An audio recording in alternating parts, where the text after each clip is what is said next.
محترم، ایسی عورتوں سے فاصلہ رکھو جن میں دو چیزیں ظاہر ہو رہی ہوں، جس کے لباس میں اس کا بدن ظاہر ہو رہا ہو اور بولتے وقت اس کی بد اخلاقی ظاہر ہو رہی ہو۔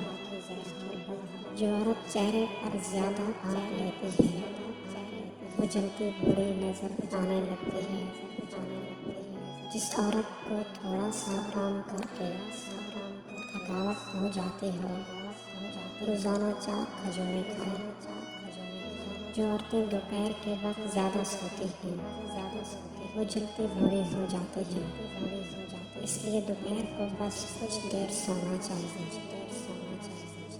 ناظرین، جو عورت کھانا پکانے کے دوران یا لطیف اور یا ودود کا ورد کرتی ہے، ان کے گھر سے لڑائی جھگڑے اور ناچاکیاں ختم ہو جاتی ہیں اور پیار محبت اور سکون آ جاتا ہے۔ ناظرین، جو کھانے کو تیزی سے نگل جاتے ہیں اور اچھے طریقے سے چبا کر نہیں کھاتے، ان کا پیٹ پھول جاتا ہے۔ نہانے کے بعد 1 گلاس پانی پینے سے ہائی بلڈ پریشر کا خاتمہ ہو جاتا ہے۔ محترم، برتن دھوتے وقت نمک کا استعمال کر لیا کرو، برتن جلدی دھل جائیں گے۔ جو کم سنتا ہو اس سے تیز آواز میں بات چیت کرنا صدقہ جاریہ ہے۔ ناظرین، خارش کو دور کروانا ہے تو ناریل کے تیل میں کافور شامل کر کے متاثرہ جگہ پر لگاؤ۔ معدے میں تیزابیت ہو جائے تو 1 دانہ کھجور کا کھانا۔ ناظرین، کاجو، چنے اور مکئی کا آٹا ملا کر کھانے سے شوگر کنٹرول میں رہتی ہے۔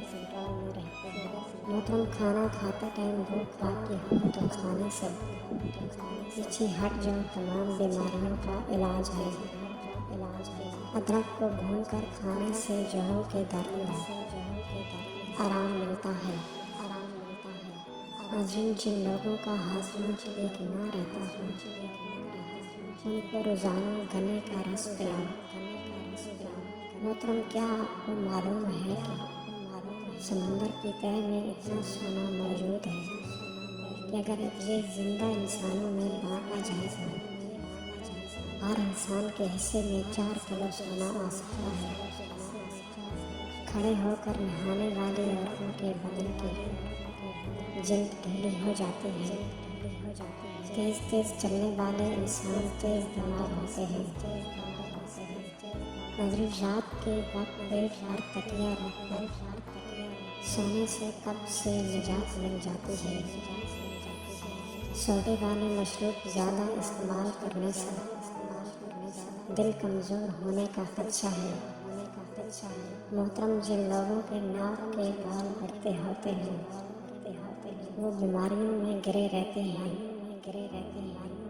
گندم کے آٹے میں سونف ڈال کر کھانے سے بڑھاپا نہیں آتا۔ چہرے پر داغ بن گئے ہیں تو کھیرا کاٹ کر چہرے پر مسل دیں۔ محترم ناظرین، معدے کی گرمی سے جان چھڑوانے کے لیے سونف والا پانی زیادہ پیا کریں۔